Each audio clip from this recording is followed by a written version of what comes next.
So hey there everyone, welcome back to my channel. Today we're diving into something a little different, a little more adventurous. We're talking about making sausages from rabbit meat.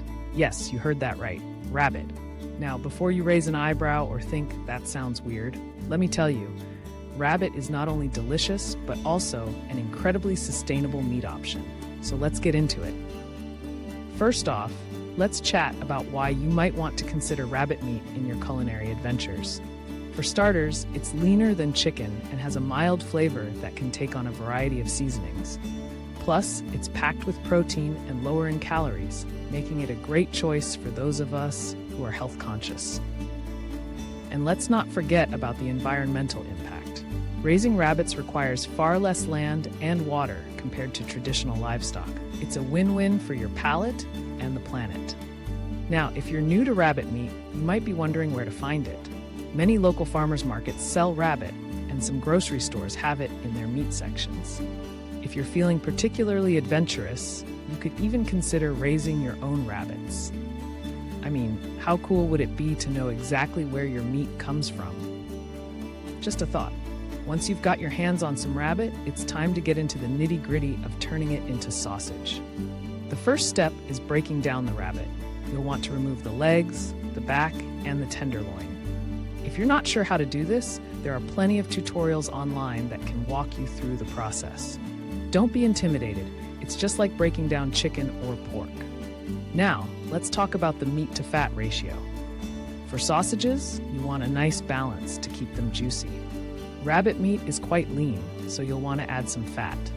A good rule of thumb is to aim for about 20 to 30% fat. Pork fatback is a great option, and it adds a wonderful flavor. You can also use bacon if you want to get a little creative with your seasoning. Speaking of seasoning, this is where the fun really begins. You can go classic with garlic, salt, and pepper, or you can get wild with herbs and spices. Think thyme, rosemary, or even a touch of smoked paprika for that extra kick. If you want a hint of sweetness, adding some apple or a splash of cider can really elevate the flavor profile.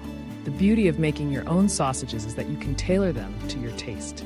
Once you've got your meat and fat mixed together with your chosen seasonings, it's time to grind it. You can use a meat grinder or a food processor.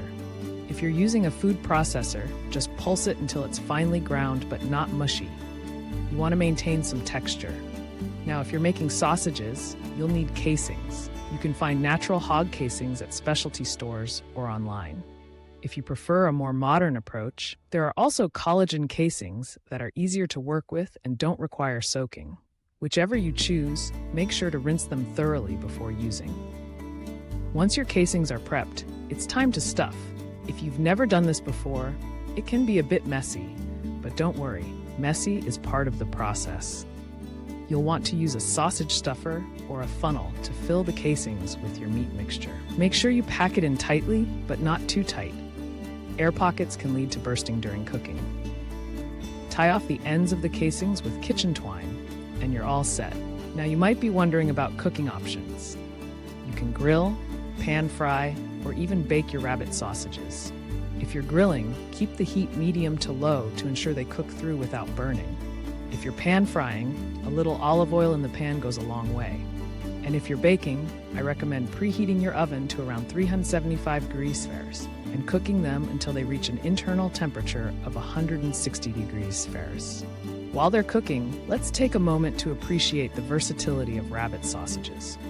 You can serve them in a bun with your favorite toppings, slice them up for a charcuterie board, or toss them into a pasta dish.